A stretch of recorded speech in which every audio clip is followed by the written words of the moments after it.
Joshua chapter 5. Nabalitaan ng lahat ng mga hari ng mga Amorites na nasa west ng Jordan at ng lahat ng mga hari ng mga Canaanites na nasa baybayin ng Mediterranean Sea kung paano pinatuyo ni Lord ang Jordan River hanggang makatawid ang mga Israelites. Natakot sila at napanghinaan ng loob dahil sa mga Israelites. Ang pagtutuli sa Gilgal. Sinabi ni Lord kay Joshua, gumawa ka ng mga patalim na yari sa bato at tuliin mo ang mga Israelites na pinanganak pagkalabas nyo ng Egypt. Gumawa nga si Joshua ng batong patalim at tinuli ang mga Israelites sa lugar na tinatawag na Circumcision Hill. Ginawa niya ito kasi namatay na lahat ng lalaking may sapat na gulang para makipaglaban nung naglalakbay sila sa desert pagkaalis nila ng Egypt. Tuli na ang mga lalaking iyon na nakaalis sa Egypt, pero di pa tuli ang mga lalaking pinanganak nung naglalakbay sila sa desert. 40 years naglakbay sa desert ang mga Israelites at namatay na lahat ng mga lalaking handang makipaglaban na umalis sa Egypt. Di nila sinunod si Lord kaya di nila makikita ang mayaman at masaganang lupain na pinangako niya sa mga ancestors nila. Tinuli ni Joshua ang mga anak na lalaki na pumalit sa kanila kasi di pa sila natuli nung naglalakbay sila. After ng pagtutuli, nagstay sa camp ang buong bayan hanggang sa gumaling ang mga tinuli. Sinabi ni Lord kay Joshua, inalis ko ngayon ang kahihiyan ng pagkaalipin nyo sa Egypt. Kaya hanggang ngayon, tinatawag na Gilgal ang lugar na yon. Nung gabi ng ika-14 na araw ng unang buwan, habang nagka-camp ang mga Israelites sa Gilgal sa kapatagan ng Jericho, nag-celebrate sila ng Passover. Kinabukasan, araw pa rin ng Passover. First time nilang kumain ng pagkain na galing sa hinarvest sa lupang yon.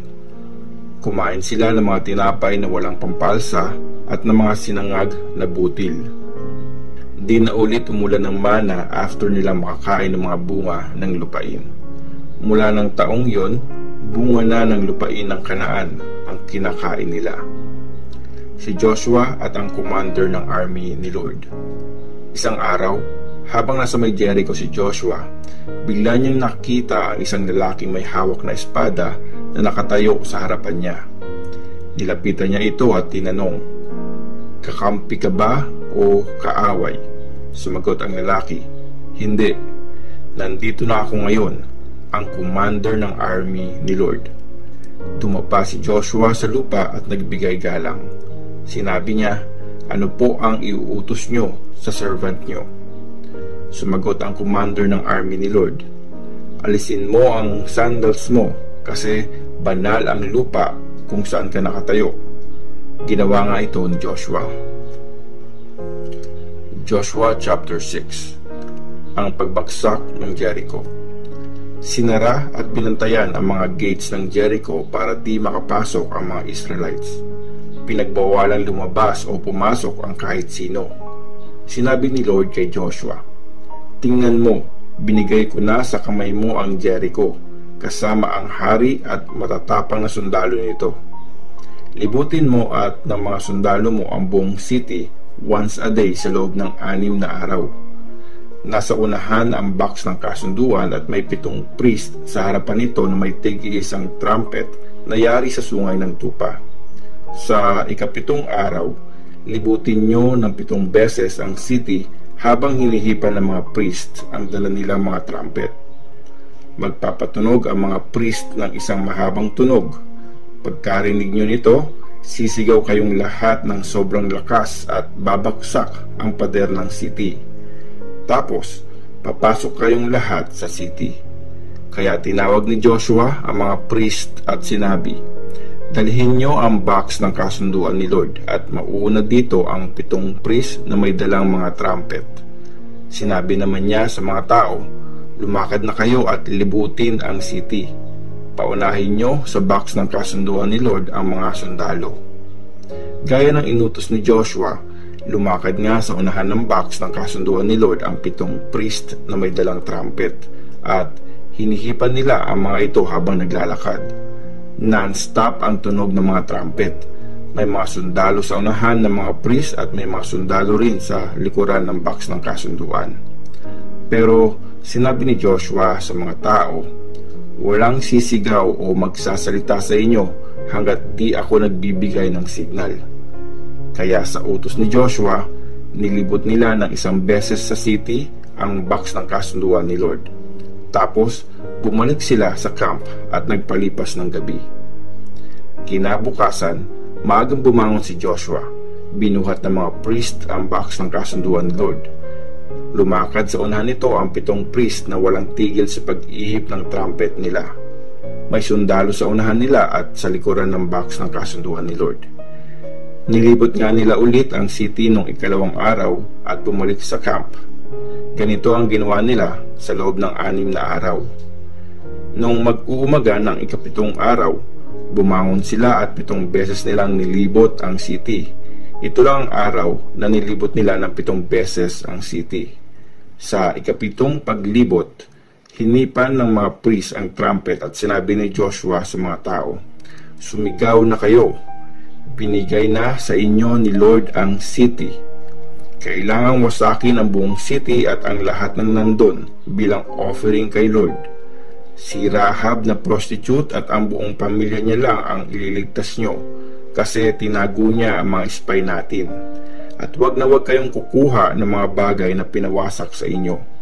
Pag ginawa niyo yon, magdadala kayo ng kaguluhan at kapahamakan sa buong camp ng Israelites. Pero nakalaan para kay Lord ang lahat ng silver, gold, mga gamit na bronze at bakal. Dapat ilagay ang mga ito sa kabangyaman ni Lord. Kaya hinipan nga ng mga priest ang mga trumpet nila. Nang marinig ito ng mga tao, sumigaw sila ng sobrang lakas at bumagsak ang pader ng city. Tuloy-tuloy silang pumasok at sinakop ito.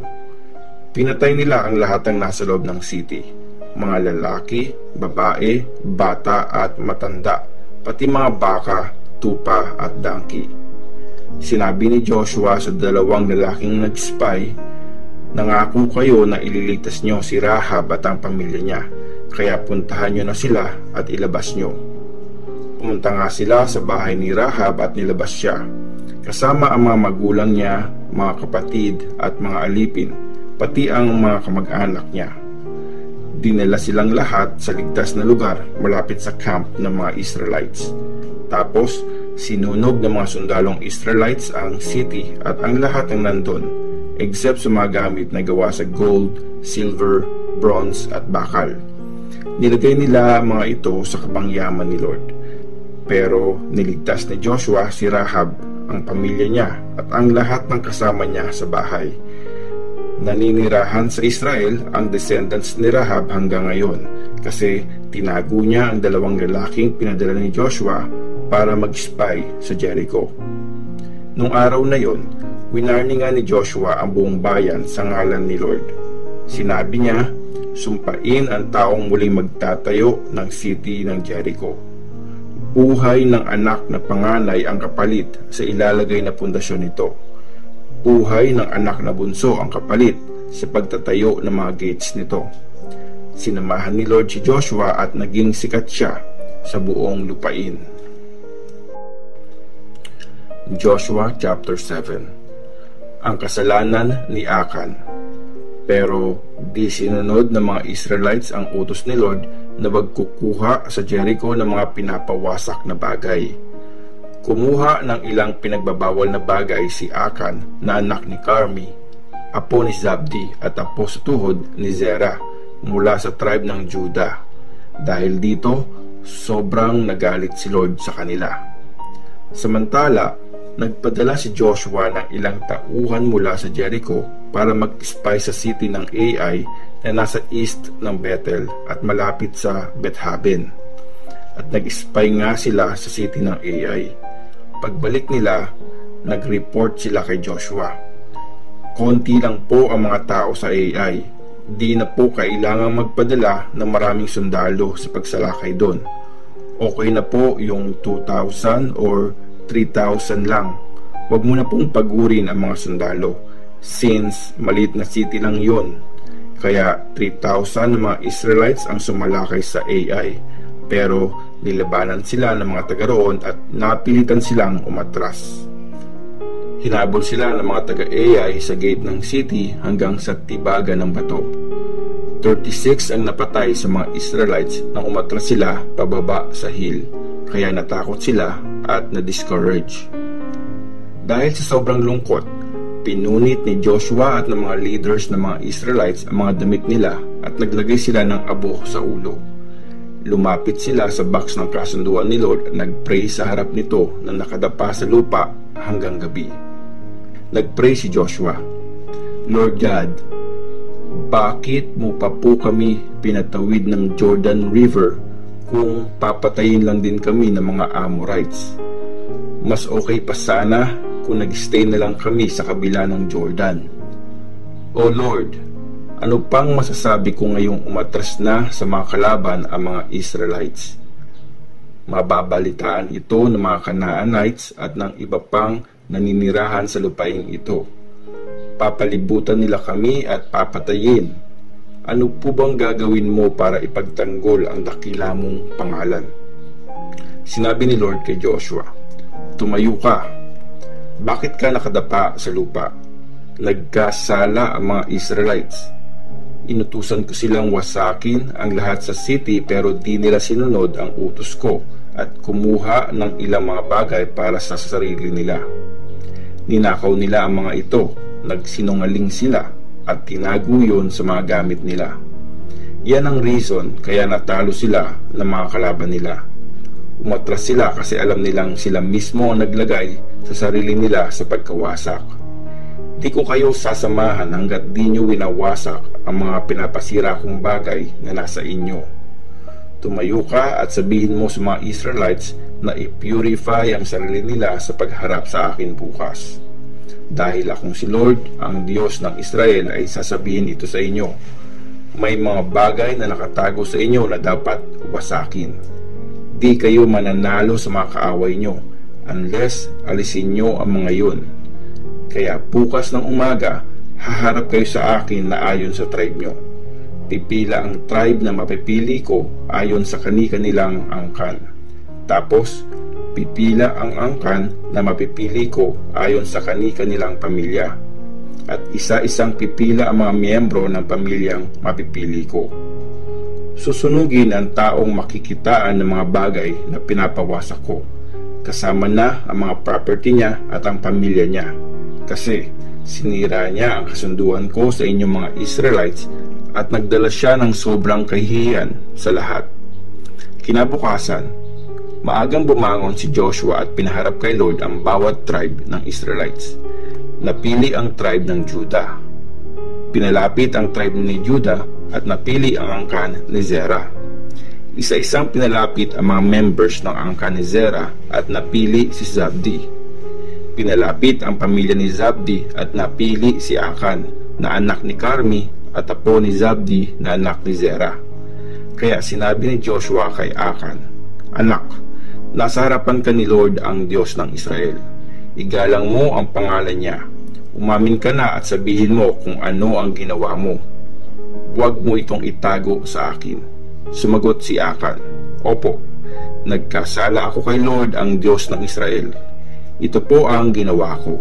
Sa mga bagay na nasamsam namin sa Jericho, nakita ko ang isang magandang balabal na galing Babylonia. Ang halos 2.5 kilos na silver at kalahating kilo ng gold. Pinag-interesan ko ang mga iyon, kaya kinuha ko. Nakabaon po ang mga ito sa ilalim ng tent namin at nasa pinakailalim ang silver. Kaya nagpadala si Joshua ng mga tao at tumakbo sila papunta sa tent ni Akan. Nakita nga nila na nakabaon doon ang mga kinuha ni Akan at nasa ilalim nito ang silver. Dinala nila ang mga ito kay Joshua at sa harap ng mga Israelites. At isa-isa nilang nilatag ang mga ito sa harapan ni Lord. Dinala ni Joshua at ng buong bayan sa Tabor Valley si Akan, pati yung silver, balabal at gold.